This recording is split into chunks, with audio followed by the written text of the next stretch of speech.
Morning, students. Today we are going to see explanation and the summary as well as reading. Also, I'm going to read out the chapter for you. The Gift of the Magi. Now, this is one short story with a surprise ending for which author O. Henry was always famous for. Now, this includes one main character, Dela Young, a devoted young married woman. Now, let us start with the chapter. $1.87. That was all. And 60 cents of it was in pennies. Pennies saved one and two at a time by bulldozing the grocer and the vegetable man and the butcher until one's cheeks burned with the silent imputation of parsimony that such close dealings implied. Now, this Dela Young, our main character, on the Christmas Eve, she finds herself in the possession of meager $1.87, sum total of her savings, even after pressurizing, that is, bulldozing, butcher, groceryman, vegetable guy, everybody. She is also turning herself to parsimony, that is, she is totally unwilling to spend any more cent, any more money, because she desperately wants to save money for something. Now let's see, let's find out what is that. Three times Taylor counted it $1.87. She has only $1.87. And the next day would be Christmas, a special occasion. There was clearly nothing to do but flop down on the shabby little couch and howl. So Dela did it, which instigates the moral reflection that life is made up of sobs, sniffles, and smiles, with sniffles predominating.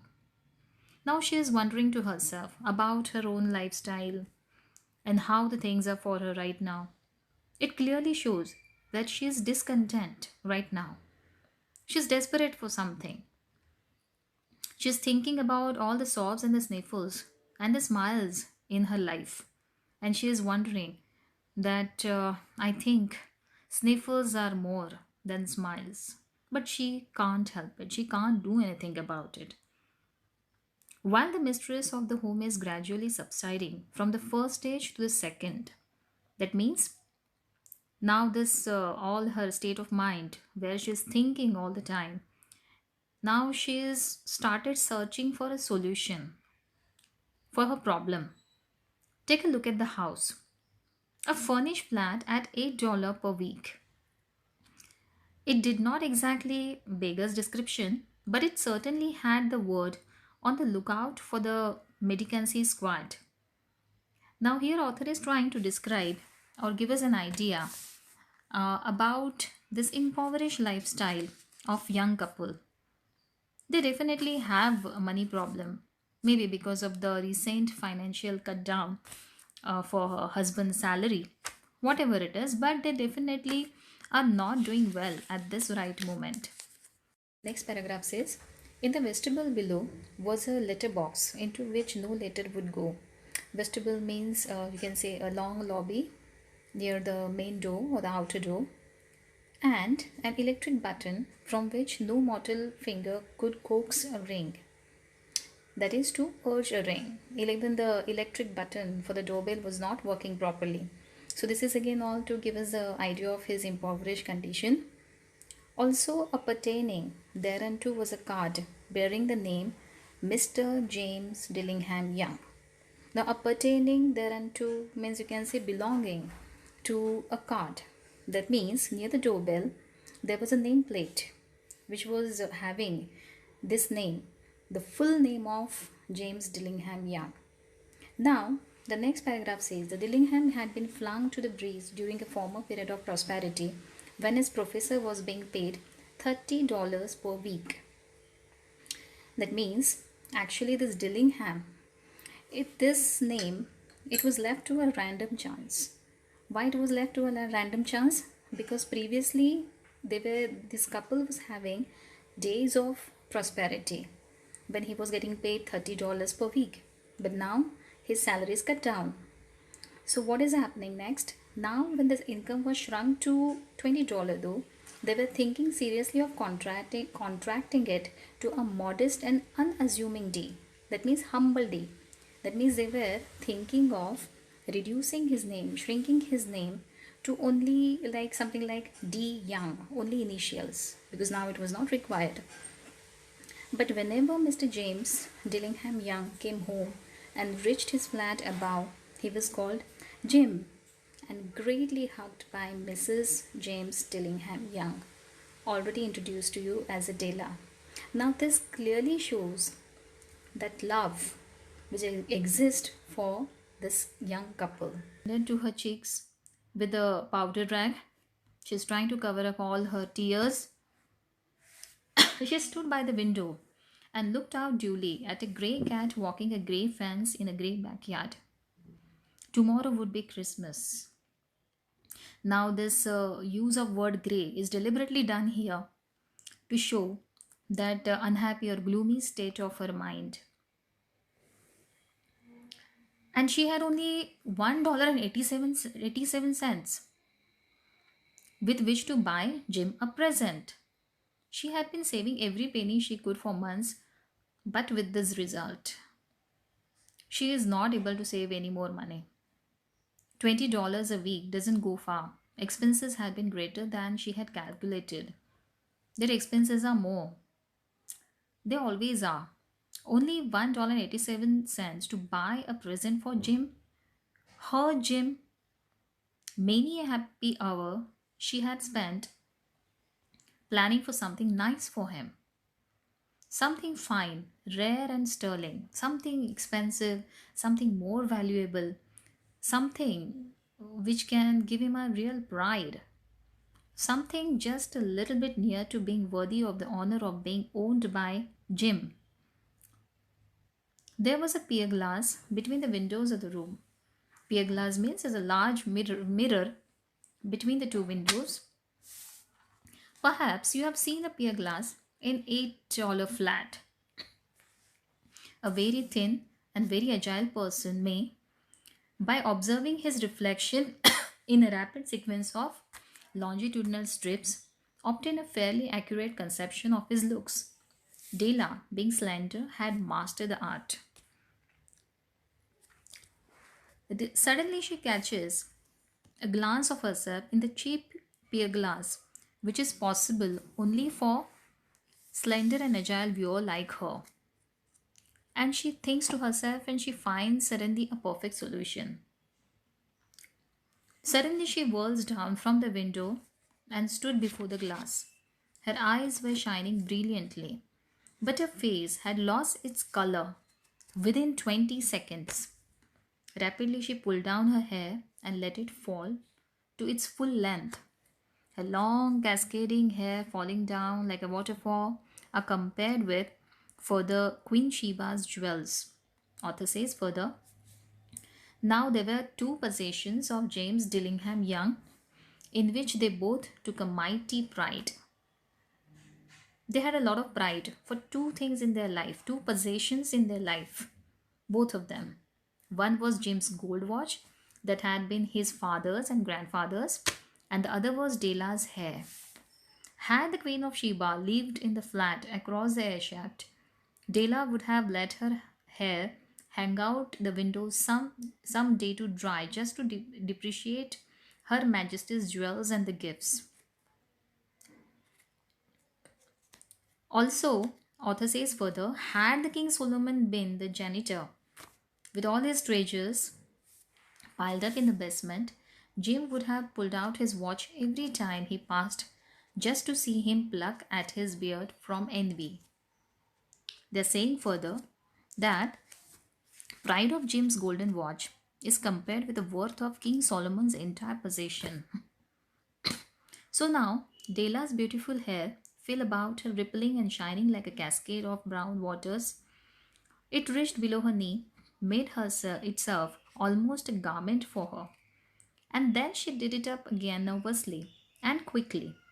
Once she faltered for a minute and stood still while a tear or two splashed on the worn red carpet.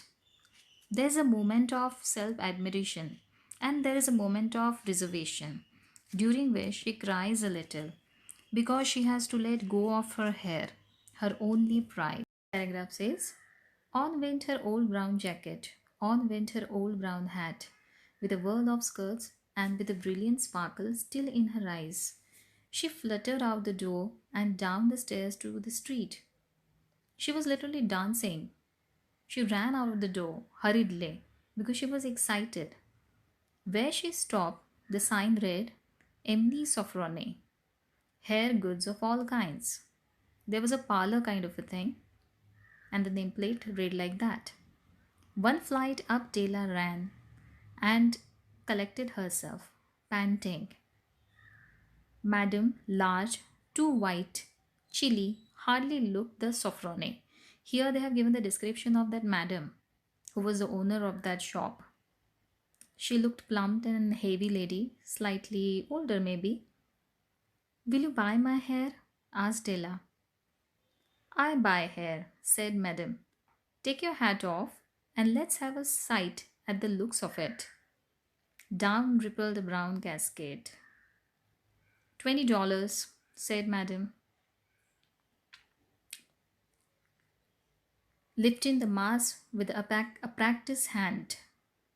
Mass of her hair, she handled them with a professional hand and said she can give $20.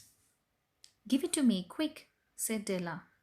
Oh, and the next 2 hours tripped by on rosy wings. She was literally walking, running, flying around with excitement because now that she have the money with her, she can buy any present for Jim, whatever she want. Forget the hashed metaphor. She was ransacking the stores for Jim's present. She was literally storming into each and every store around. She found it at last. It surely had been made for Jim and no one else. There was no other like it in any of the stores. And she had turned all of them inside out. It was a platinum fob chain, simple and just in design.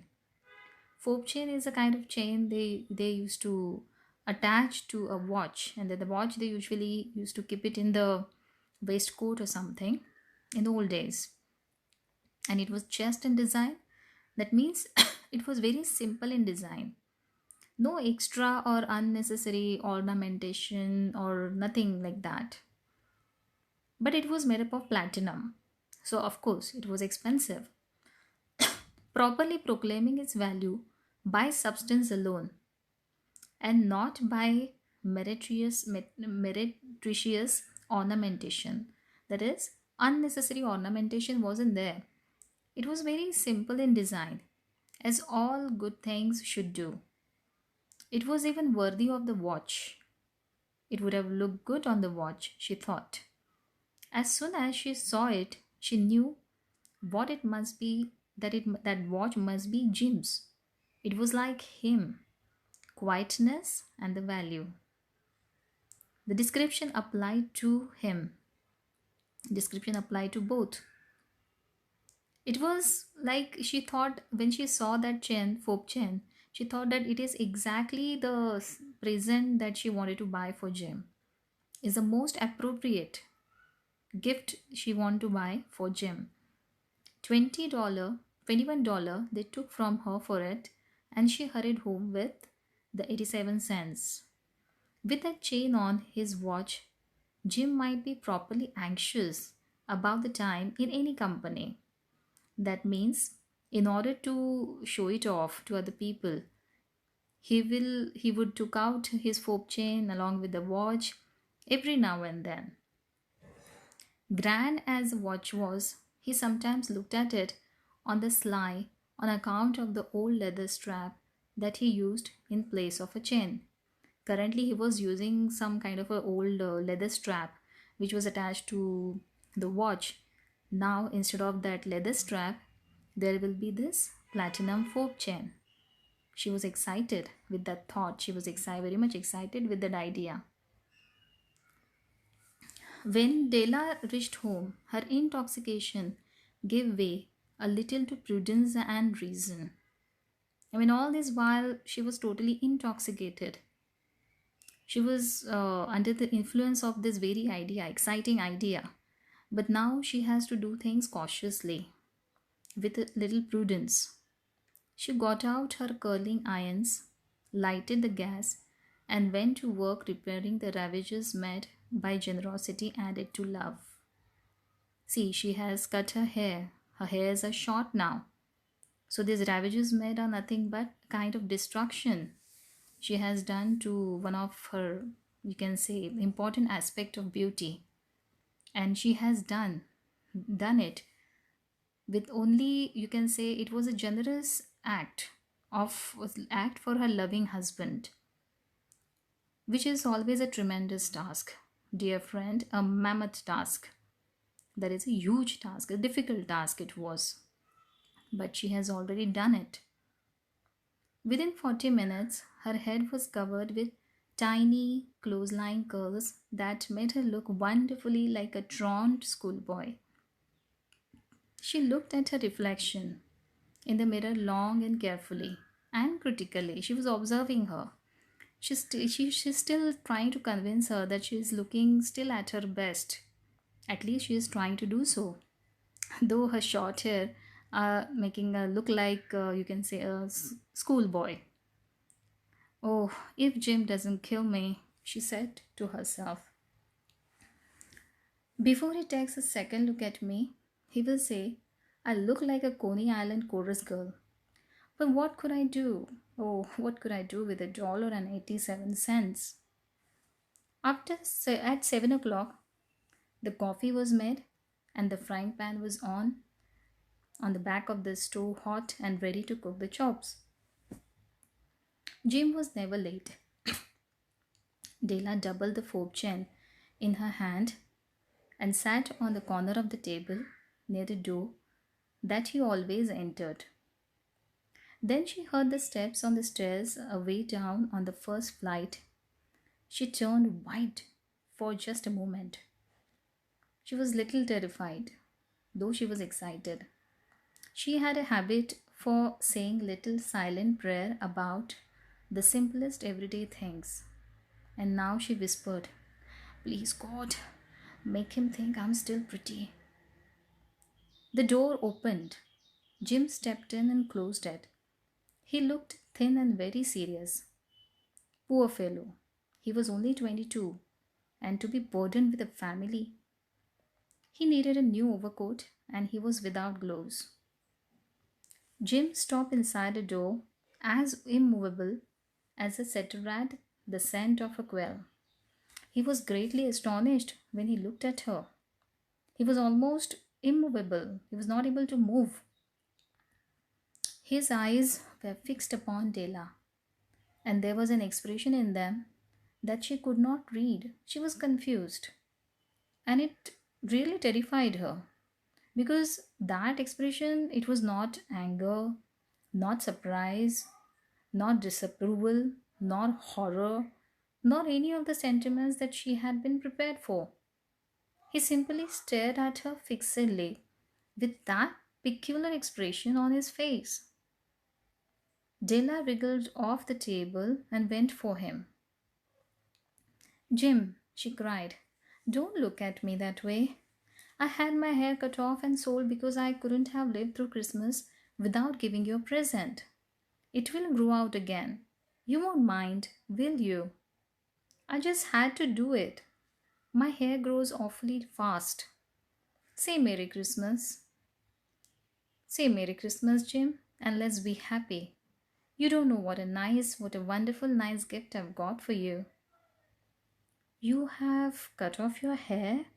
Asked Jim laboriously, as if he had not arrived at that patent fact yet, even after the hardest mental labor. See, when Jim looked at Della, he is so surprised, he is so astonished, and that he is not able to he is not able to accept that very idea that she had cut her hair. Obvious fact also, he is not able to accept it mentally. Cut it off and sold it, said Della. Don't you like me just as well, anyhow? I'm me without my hair, aren't I? Jim looked about the room curiously. Jim started looking, searching the room curiously here and there. It was a foolish act, of course. You say your hair is gone, he said, with an air almost of idiocy. Somewhat you can say foolishness. You didn't look for it, said Della. It's sold. I tell you, sold and gone too. It's Christmas Eve, boy. Be good to me, for it went for you. Maybe the hairs of my head were numbered. She went on with a sudden serious sweetness. But nobody could ever count my love for you. Shall I put the chops on, Jim? Next paragraph says, out of his trance, Jim seemed quickly to wake. For 10 seconds, let us regard with discreet scrutiny some inconsequential object in the other direction. That means here the author is saying, first of all, see, Jim was in under a trance. He was in a half conscious state. He was not able to accept what is happening really. He was so surprised. But author at the same time is telling us to for 10 seconds stop thinking about this about Jim and Dela, but he wants to draw our attention to something else, some discrete scrutiny, some straight critical observation about some other inconsequential and unimportant object or thing in some other direction. He says, $8 a week or a million in a year, what is the difference? A mathematician or a wit, that means a wise man, would give you the wrong answer. Because according to mathematician and or a wise man, they think about the value, about the number, okay? But the gift, you can say the Magi brought the valuable gifts, but that was not among them. This dark assertion will be eliminated later on. See about these the Magi and what kind of valuable gifts they brought for who, and this dark assertion, belief, will be explained later on. Jim drew a package from his overcoat pocket and threw it upon the table. Don't make any mistake, Dell, he said. About me, I don't think there is anything in the way of a haircut or a shave or a shampoo that could make me like my girl any less. But if you will unwrap that package, you may see why you had me going a while at first. He's saying that what kind of a haircut you have, what kind of a shampoo you're using, that is not going to make me think anything different about you. You are still the same for me. But just have a look at the gift and you will understand why I'm so surprised. White fingers and nimble tore at the strings and the paper. She hurriedly, moving quickly, her white fingers were moving quickly to tear off the gift wrap, and then an ecstatic scream of joy, and then, alas, a quick feminine change to hysterical tears and wails. She literally was hysterical. She was in tears with the excitement, necessitating the immediate employment of all the comforting powers of the lord of the flat. She really needed a comfort at that point because she was in shock. It was too much of a surprise for her. For there lay three combs, the set of combs, side and back, that Dela had worshipped long in a Broadway window. Beautiful combs, pure tortoise shell, with jeweled rims. They were like ornaments to be worn on hair, just the shade to wear in the beautiful vanished hair. They were expensive combs, she knew, and her heart had simply craved and yearned over them without the least hope of possession. She always wanted those combs, and now they were hers, but the traces that should have adorned the coveted adornment were gone. Coveted, that means she had this deep long desire for those combs. She always wanted them, but the traces, the long lock of her brown cascading hair, were gone. But still she hugged them to her bosom.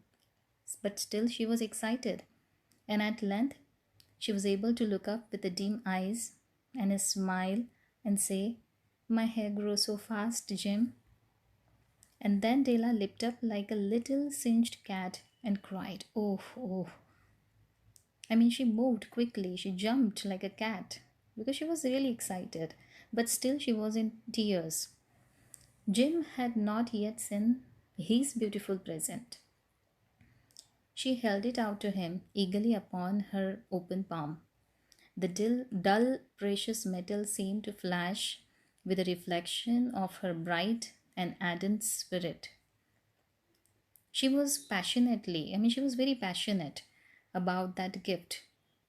Passionately, she kept that gift and she gave it to him. Isn't it a dandy gem? I hunted all over the town to find it. You will have to look at the time 100 times a day now. Give me a watch. I want to see how it looks on it. Instead of obeying, instead of listening to her, Jim tumbled down on the couch. He literally collapsed on the couch and put his hands under the back of his head and smiled. Dell, said he, let us put our Christmas presents away and keep them for a while. They are too nice to use just at present. I sold a watch to get the money to buy you your combs. And now suppose you put the chops on.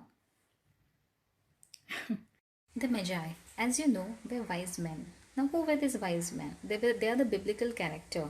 That means they are related to Bible. They were these wise men or kings. They visited baby Jesus after his birth and gave him gifts of gold, frankincense, and myrrh. They invented the art of giving Christmas presents. Being wise, their gifts were no doubt wise ones, possibly bearing the privilege of exchange in case of duplication. That means if the gifts are getting repeated or duplicated, there was always a chance of exchange. And here I have lamely related to you the uneventful chronicle of two foolish children in the flat who most unwisely sacrificed for each other the greatest treasures of their house.